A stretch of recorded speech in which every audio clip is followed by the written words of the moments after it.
Okay, let's get into it. Today we are going to a place that sounds less like a part of the human body and more like a location in a sci-fi novel. We're talking about the hypopharynx. It really does have a ring to it, doesn't it? But no, not a distant planet. It's actually a critical, very complex, and kind of hidden part of your own throat. Right. It sounds like somewhere you need a warp drive to get to. Right. But really, it's kind of the basement of the throat, isn't it? That's a good way to picture it. It's the lowest part of the pharynx, sitting right behind and a little to the sides of the larynx, the voice box. It's basically the final junction before the road splits. One way for air, one way for food. Exactly. One path to the lungs, the other to the stomach. And that makes this whole area incredibly high stakes. We've got a lot to cover today. Our source material is really dense. We're talking about, super intricate anatomy, some honestly bizarre symptoms like spoon-shaped fingernails. We'll get to that. Oh, yes. And the type of cancer that is just notoriously difficult to fight. It is a very difficult region. It's this anatomical crossroad where, like you said, eating and breathing meet. And because the traffic is so heavy, the engineering, so to speak, has to be incredibly precise. When it fails, the consequences are severe. And what's wild is how the body signals that failure.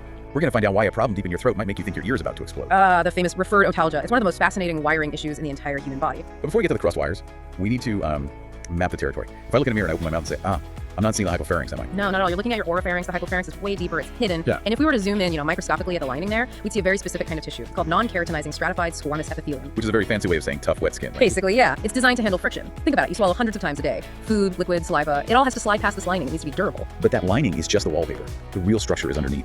I love how the anatomy breaks down here. It's almost like a layer cake. It is remarkably layered. You start with that mucous membrane on the inside. Right under that, you get the pharyngobasilar fascia. That's a tough connective tissue layer, holds everything together. Then you hit the engine room, the muscle layer. And this is where the engineering gets really cool. You have two totally different teams of muscles, and they're working in completely different directions. You got the inner longitudinal team and the outer circular team. Exactly. It's all about coordination. The inner longitudinal team muscles with great names like the stylopharyngeus, palatopharyngeus, they run up and down. Their job is to lift. To lift. Yes. When you start to swallow, they pull the pharynx up to meet the food. Oh, like pulling a sock on. A bit like that, yeah. They shorten and widen the pharynx to receive the bolus of food. And then the outer circular team takes over, the constrictors. Right. The superior, middle, and inferior constrictors. They are arranged like stacked flower pots, one inside the other. And their job is to squeeze, they contract in this way peristalsis, to push the food down towards the esophagus. So it's a lift and squeeze operation, but there's a bit of a flaw in the design, isn't there? Specifically with that bottom muscle, the inferior constrictor. It's less a flaw and more of a vulnerability. The inferior constrictor is actually two muscles working together, the thyropharyngeus and the clicopharyngeus.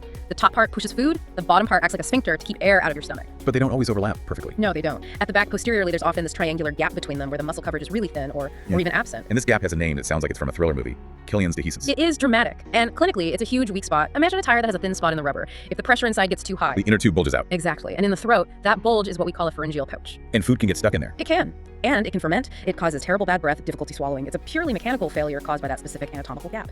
Speaking of gaps with cool names, let's go to the top of the pharynx. There's another space, the sinus of Norgani. Ah, yes. It sounds like a mystical cave in a video game, but it's the space between the superior constrictor and the base of the skull.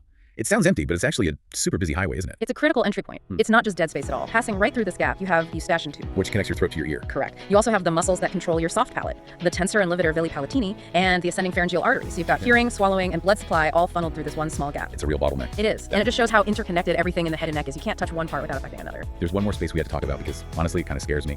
The retropharyngeal space. That is a space you definitely need to respect. So this is behind the pharynx, right? Between the fascia covering the muscles and the fascia covering the spine. Correct. It's what we call a potential space. Normally it's flat, but it's filled with loose connective tissue. And looking at the diagram, it looks like a slide. It effectively is. It stretches all the way from the base of the skull right down to the superior mediastinum in your chest. The mediastinum that's where your heart and all the major blood vessels are. Exactly. So imagine you get a serious infection in the back of your throat, maybe from a fishbone puncture or a burst abscess. That infection can get into the retropharyngeal space. And there are no firewalls. No, there are no natural barriers in that vertical plane. So gravity and pressure can just push that infection straight down into your chest cavity. So a sore throat could become a life-threatening chest infection in, a matter of hours? It can, yes. It's a superhighway for disease. It's why surgeons and anatomists pay so much attention to these fascial planes. They tell you exactly where the trouble is going to go. Okay, so we've mapped the territory. We have the coordinated muscles, the weak spot at Killian's dehiscence, and this danger slide behind the wall. Now we have to introduce the villain of this story, hypopharyngeal cancer. And it is a formidable villain. Of all the head and neck cancers, this one often has the darkest reputation. Why is that? Is it just because of where it sits? That's a huge part of it. The hypopharynx is, it's roomy, it's flexible. A tumor can grow there for a long time without causing significant pain or blocking anything up. So by the time the patient notices something is really wrong, like trouble swallowing or a lump in the neck. Right. By then, the cancer is often quite advanced. And the data shows that the vast majority of these start in one place, the piriform fossa. That's about 75% of cases. The piriform fossa are these little side channels or recesses on either side of the larynx. When you swallow, liquids tend to flow down those channels, so it's a natural hiding spot for a tumor. Then you have the posterior pharyngeal wall at 10%, the postcricoid region at 15%. And this postcricoid region, this is where the story gets really, really strange. How so? Well, most throat cancers follow a pattern. Historically more common in men, linked to heavy smoking and drinking. But postcricoid carcinoma, it's different. It's much more common in females. That is a crucial distinction, and it's largely tied to a very specific systemic syndrome. Plummer-Vinson syndrome, or Patterson-Brown-Kelly syndrome. Yes. This is a classic board exam topic for medical students, but for a patient, it is a miserable condition. It's driven fundamentally by severe, long-standing iron deficiency anemia. But the symptoms are just so visual. It's not just, I feel tired. It actually changes the way you look. Drastically. You get that smooth, pale facial skin you'd expect with anemia. You get cheilitis, which is inflammation of the lips, and angular stomatitis, those painful cracks at the corners of your mouth. But the one that always gets me is the nails.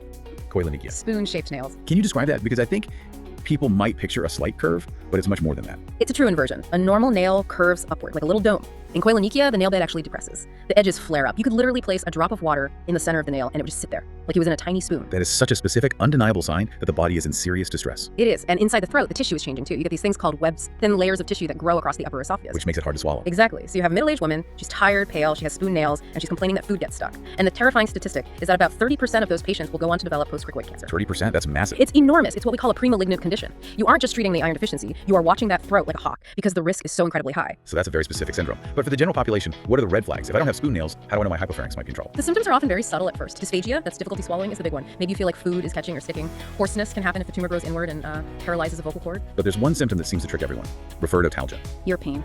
This blows my mind. You have a tumor growing in your throat, but the pain shows up in your ear.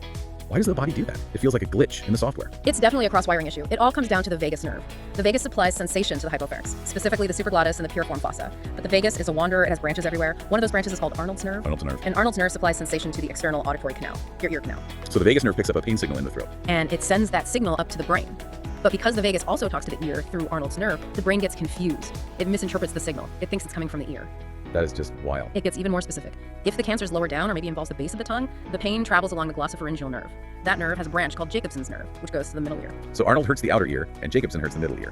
But both of them are lying to you about where the fire is. In a way, yes. They're reporting the news to the wrong office. And clinically, this is huge. If an adult comes in with a severe earache but their eardrum looks perfectly healthy, no infection, no wax, you have to look at the throat. You just have to. And I'm guessing if it is referred pain, that's not a good sign for the cancer. No, refertotalgia is generally a poor prognostic sign. It implies the tumor is big enough to be infiltrating deep into the tissues to hit those nerves. There's another physical sign mentioned here called Trotter's sign. It involves something called laryngeal crepitus.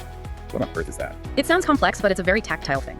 If I were to gently take your voice box, your larynx, and rock it from side to side against your spine, I would feel a little clicking sensation. Like cracking your knuckles. A bit softer than that. It's the cartilage of the larynx rubbing against the smooth surface of the cervical vertebrae. That little click is normal. That's laryngeal crepitus. And Trotter's sign is when the click is gone. Exactly. If there is a tumor growing in that post-cricoid region between the voice box and the spine, it acts like a cushion. It pushes the larynx forward. So when you try to rock it, you don't feel that bone on cartilage click anymore. You just feel a sort of spongy resistance. That is a chillingly practical test. You're literally feeling the tumor acting as a buffer. It is, and it's something you can do in 10 seconds during a physical exam. Let's talk about actually seeing the cancer. I mean, we have cameras, obviously. No. VDs, video fluoroscopy. But I want to talk about the barium swallow because the descriptions are so vivid. It's like you're watching a shadow puppet show of the disease. It really is. The patient swallows this liquid barium, which is radiopaque, so it shows up bright white on an x-ray.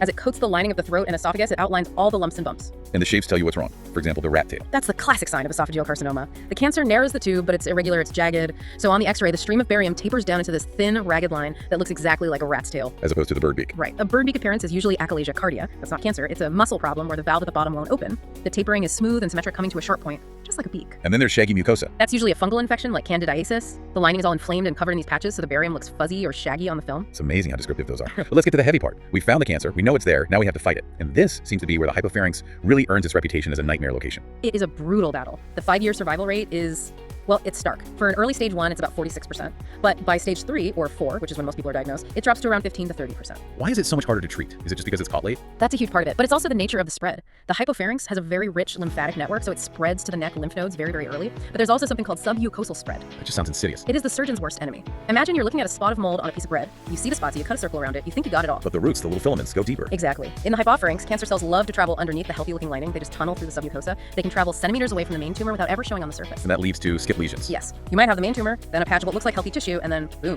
another island of cancer further down. That sounds like an absolute nightmare for a surgeon trying to decide where to cut. It is. It forces us to be incredibly aggressive. We can't just take out the tumor, we have to take these huge margins. The rule of thumb is 3 centimeters of clearance inferiorly below the tumor and 2 centimeters superiorly. 3 centimeters in the throat is a massive amount of real estate. It's huge, and often, to get that clearance, you just can't save the anatomy. You have to perform a total laryngopharyngectomy. So removing the voice box and the pharynx. Correct. The patient loses their natural voice, they breathe through a stoma, a hole in the neck, and we have removed the tube that carries food to the stomach. So you have to rebuild it. And this is the part of the research I found most mind-blowing, the gastric transposition. This is one of the most complex and impressive maneuvers in all of surgery. Walk us through this, because gastric transposition sounds like you're literally moving the stomach, which, I mean, surely you can't just move the stomach. That is exactly what you do. We call it a stomach pull-up. Since the throat and esophagus are gone, we need a new tube to connect the mouth to the rest of the digestive system. Well, the best tube available is the stomach itself. So you detach the stomach from the abdomen. You free it up, preserving its blood supply very carefully. You shape it into a tube, and then you pull the entire organ up through the chest cavity into the neck. So the patient's stomach is now sitting in their neck. Essentially, yes. The top of the stomach is stitched directly to the base of the tongue. That is bioengineering on a completely crazy level. But what does that mean for the patient? I mean, how do you even eat? It's a massive adjustment. First of all, gravity becomes your best friend. You don't have those muscles we talked about, the constrictors, to squeeze food down. You have to eat upright. And you don't have a valve anymore at the top of the stomach. No. So regurgitation is a major issue. Patients often have to sleep propped up at a 45-degree angle for the rest of their lives. If they lie flat, the stomach contents can just flow back into the mouth, or worse, the lungs. And I imagine they get full really fast. Very fast. Okay. The reservoir function of the stomach is compromised because it's been stretched into a tube, so they eat small amounts very frequently. It really highlights the trade-off.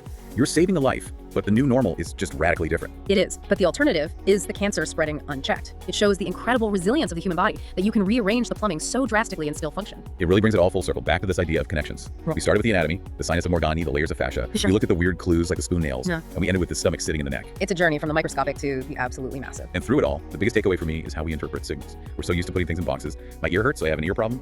My nails look weird, I must need vitamins. But the body doesn't work in silos. It's one single integrated network. And that's the thought I want to leave everyone with.